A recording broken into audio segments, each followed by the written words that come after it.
des poules bizarres.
Oh, je voudrais tous de vous déranger. Oui, nous sommes des pèlerins.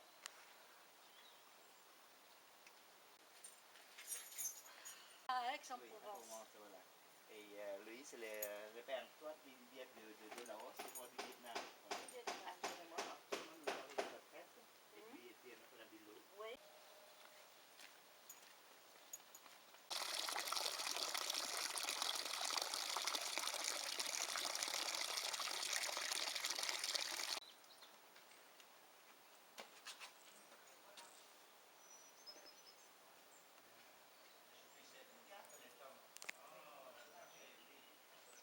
Oui, mais dans la maison.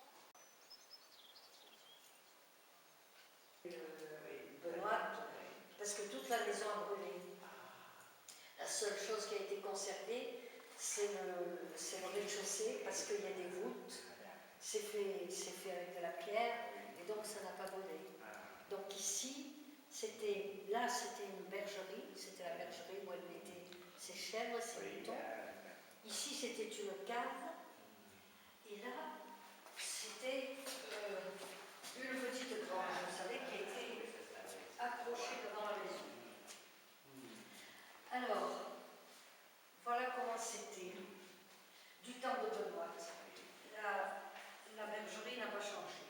La cave, voilà, avec une échelle de meunier, et on montait au premier étage. Au premier étage, une salle complète, où ils y faisaient tout dedans. Ils y couchaient, ils y mangeaient, ils y vivaient. C'était Alors ici, c'était l'alcôve où couchaient les parents. Là, ici, il y avait les filles qui couchaient. La cheminée.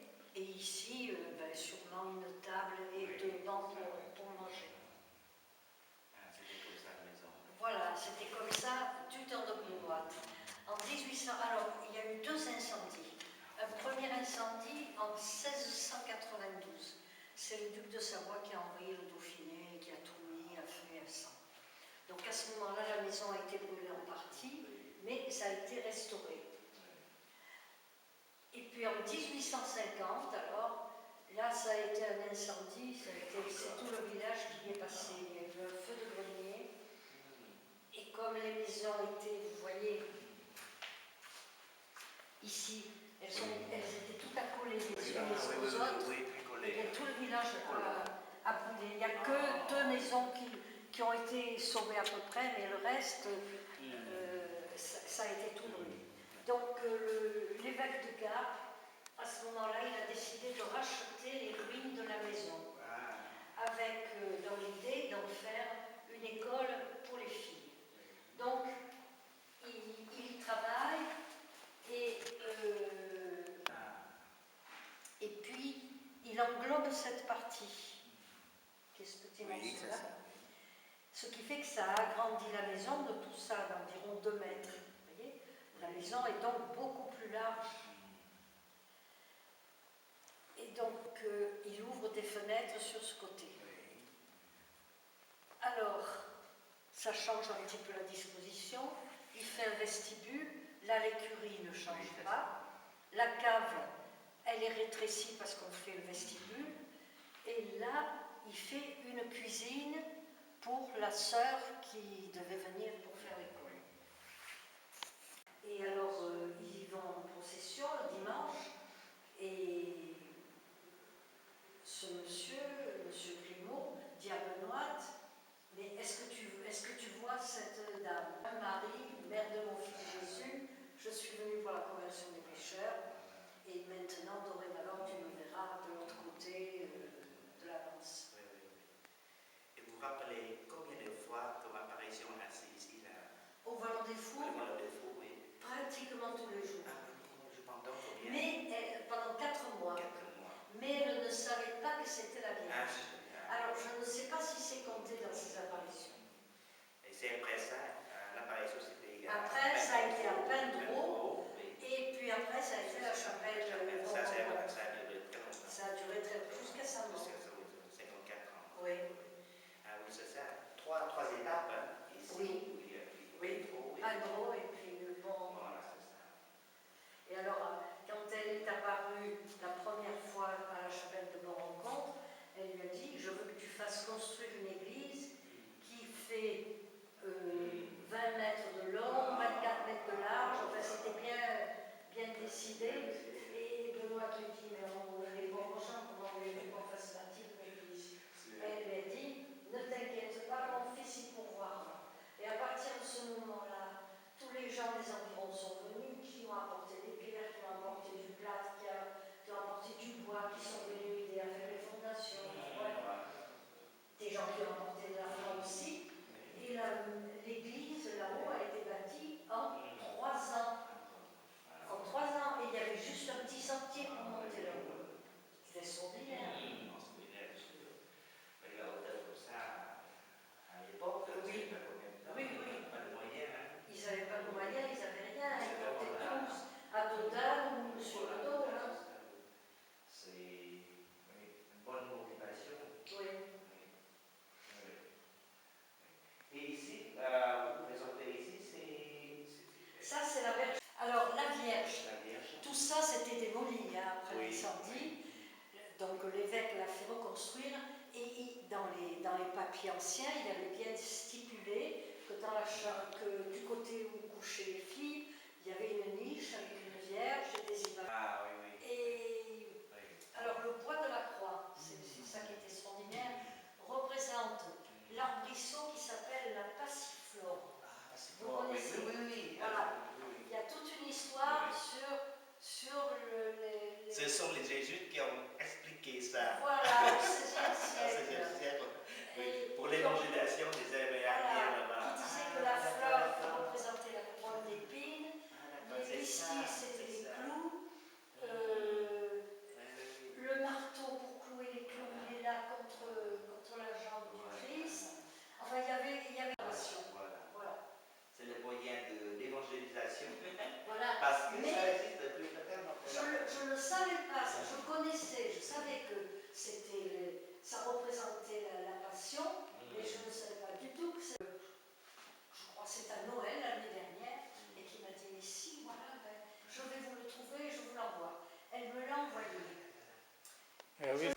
Ah, d'accord. Je le fais sécher parce que ça avait pris la pluie, je l'arrange bien, et moi, comme une idiote, je le remets là, sans Oui, oui, c'est intéressant de montrer aussi. jamais personne ne me l'a enlevé. Vous voyez, Oui, 1874, hein, c'est pas d'hier. Alors, il donne le détail. Le départ aura lieu de Marseille le jeudi 6 août, par le train de 6 heures du matin. Attendez la suite. Arrivée à Sisteron à midi 56 minutes, ce qui fait 7 heures de temps pour faire 100 km. Le jeudi soir, alors arrivé à Sisteron, ils prennent une voiture, une diligence, et ils montent au lot en diligence. Bon, départ pour le lot. Bon. Après, on donne les prix. Première classe, deuxième classe et troisième classe. Le prix de la diligence suivant l'endroit où vous êtes. Et bien alors là, une petite phrase. Les prix des logements et de la nourriture au lot, d'après nos informations, sont encore plus modérés qu'à la Salette. Et c'est toujours le cas. Ah, toujours le cas. Ah, d'accord. C'est moins cher au lot. Concurrence. Alors, vous voyez ça, il y a 4 ans que ça y est. Ah, oui. Jamais personne Ah, oui. ne me l'a pris. Pas comme de l'autre, pourquoi? Je sais pas, l'autre il était en couleur, c'était plus joli, je sais pas. Alors, dans cette vitrine, nous avons, vous devez connaître peut-être, Oui, un peu. un moule à hostie. Je ne signe pas, et il est migrant. Parce qu'évidemment, s'il ne signait pas, c'était la mort, c'était la guillotine. Il part donc et il prend la montagne à pied, il traverse toutes les Alpes, il traverse l'Italie et il va à Notre-Dame de Lorette. Il y reste pendant 5 années. Au bout de 5 ans, il se dit, oh, la révolution, elle doit être finie, je vais rentrer chez moi. Et le voilà qui rentre, toujours à pied, qui traverse toute l'Italie, les montagnes, et qui arrive à Saint-Étienne. Et tout le monde lui dit, mon Dieu, mais c'est de la folie ce que tu as fait, la révolution, c'est pas terminé, on était en 1797. Il faut que tu ailles te cacher. Et il va se cacher dans les bois. Et il mangeait des mûres et des framboises, ce qui n'est pas très nourrissant. Et au bout de quelques temps, il tombe malade. Les gendarmes l'arrêtent. Les gendarmes le mènent à l'hôpital, on le soigne, on le guérit et on le met en prison à Gap. Il reste tout l'hiver. Et puis au printemps, les juges de Grenoble, ils se réveillent et ils disent, mais comment se fait-il que vous ayez un prêtre émigré et, comment on les appelle, réfractaire dans vos prisons, qui n'a pas été jugé, il faut nous l'envoyer. Donc ils ont envoyé le prêtre à Grenoble et immédiatement ils l'ont jugé et exécuté. Alors il avait 63 ans, on le décrit, il mesurait, je ne sais plus combien il mesurait, 5 pieds. 5 pieds, il avait la barbe, le visage ovale, enfin bon. Pendant ce temps-là, beaucoup de prêtres ici ont été déportés en Guyane. Voilà. Ah oui, mais alors là, c'est plutôt les prêtres de ces terroristes. C'était rien d'autre chose que ça. Et donc, on vous dit, les émigrés sont bannis à perpétuité du territoire français et leurs biens sont acquis à la République. L'infraction de leur bannissement sera punie de mort. Ordonne que le présent jugement sera exécuté dans les 24 heures. Alors lui, il n'a pas été guillotiné, il a été fusillé. Alors voilà ses reliques, son scapulaire, son cilice, et puis ce mouchoir tout taché de sang. On peut penser qu'il avait quelqu'un avec lui puisqu'il a été fusillé et qui a épongé sa plaie.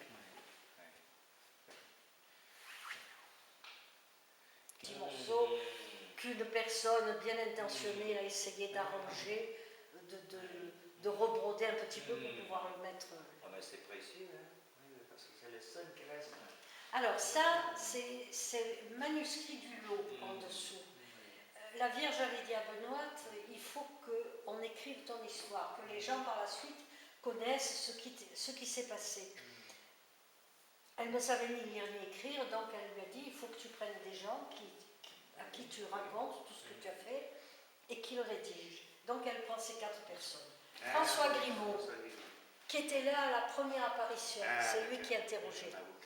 Jean Pétieux, qui était directeur du lot, François Aubin, qui était un ermite, et Pierre Gaillard, qui était le vicaire général de Gand.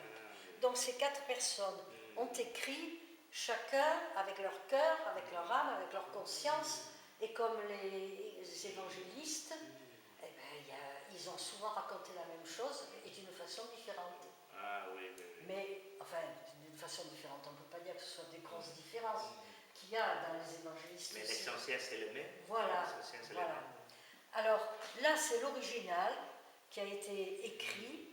Alors c'est en vieux français. Oui. Là, vous avez la traduction Oui, de oui, cette oui. page.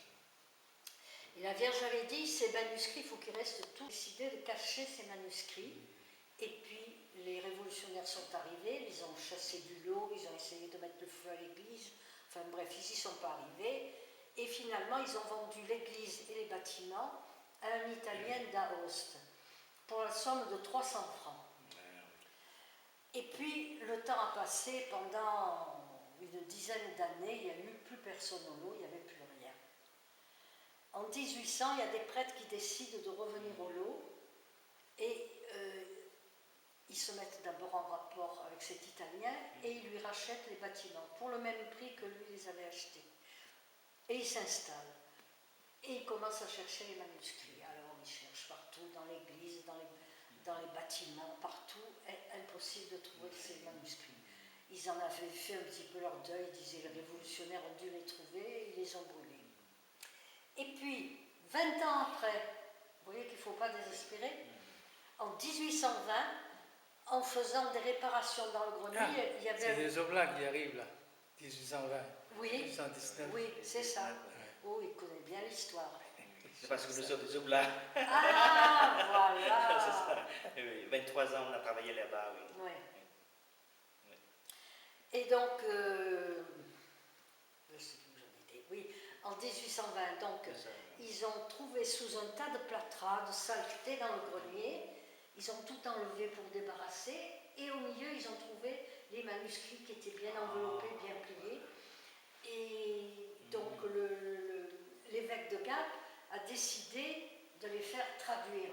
Parce qu'évidemment, personne n'aurait compris.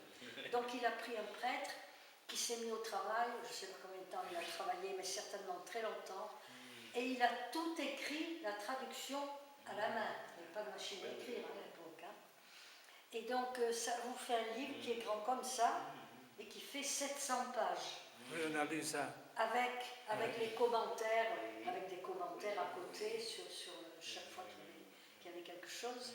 Et ce livre, vous pouvez le trouver à l'accueil du pèlerin, là où on vend les bougies, l'huile.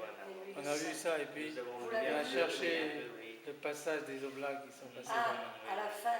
Et 920, 930. Parce qu'il y a eu aussi en 1712, il y a eu des prêtres de Notre-Dame de Bonnegarde qui sont arrivés après les jansénistes. Ah, d'accord. Vous savez, il y a eu les 20 ans avec les jansénistes. Que ça...